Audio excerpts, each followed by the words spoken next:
বাংলাদেশের কোটি মানুষের ভাগ্য জড়ানো তিস্তা মহাপরিকল্পনা নিয়ে ভারতকে এক বিশাল ধাক্কা দিল চীন। ভারতের তীব্র আপত্তি এবং উদ্বেগকে বুড়ো আঙুল দেখিয়ে বেইজিং স্পষ্ট জানিয়ে দিয়েছে তিস্তা প্রকল্পের কাজ তারা করেই ছাড়বে।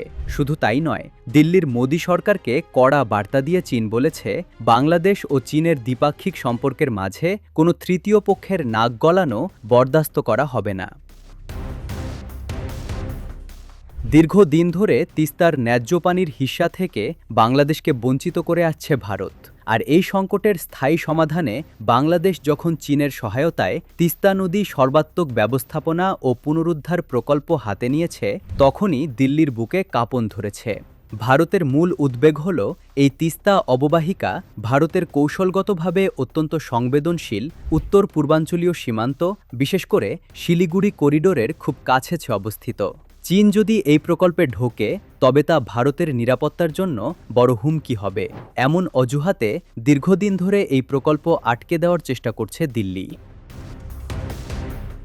কিন্তু এবার বেইজিংয়ে খোদ চীনা পররাষ্ট্র মন্ত্রণালয়ের মুখপাত্র গুয়ো জিয়াকুন ভারতের সেই উদ্বেগকে পাত্তাই দিলেন না। সাংবাদিকদের প্রশ্নের জবাবে তিনি সাফ জানিয়ে দিয়েছেন, চীন বাংলাদেশের এই সহযোগিতা কোনো তৃতীয় পক্ষকে লক্ষ্য করে নয় এবং এটি অবশ্যই যে কোনো তৃতীয় পক্ষের প্রভাব ও চাপ থেকে মুক্ত রাখা উচিত।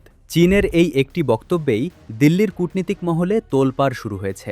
চীন সরাসরি বুঝিয়ে দিয়েছে বাংলাদেশের উন্নয়ন আর কোটি মানুষের জীবনযাত্রার মানোন্নয়নে বেইজিং কোনো দিল্লির চোখ রাঙানি সহ্য করবে না। চীন এই তিস্তা মহাপরিকল্পনাকে বাংলাদেশের মানুষের ভাগ্য পরিবর্তনের একটি অত্যন্ত গুরুত্বপূর্ণ প্রকল্প হিসেবে দেখছে। আর তাই পানি সম্পদ, অর্থনীতি ও বাণিজ্যের মতো ক্ষেত্রে বাংলাদেশের পাশে দাঁড়াতে বেইজিং সম্পূর্ণ প্রস্তুত। ভারতের সব বাধা পেরিয়ে বাংলাদেশ ও চীন যেভাবে এই প্রকল্পে একমত হয়েছে তা দিল্লির জন্য এক বিশাল কূটনৈতিক পরাজয়। এখন দেখার বিষয় বেইজিংয়ের এই কড়া বার্তার পর ভারত কী প্রতিক্রিয়া দেখায়।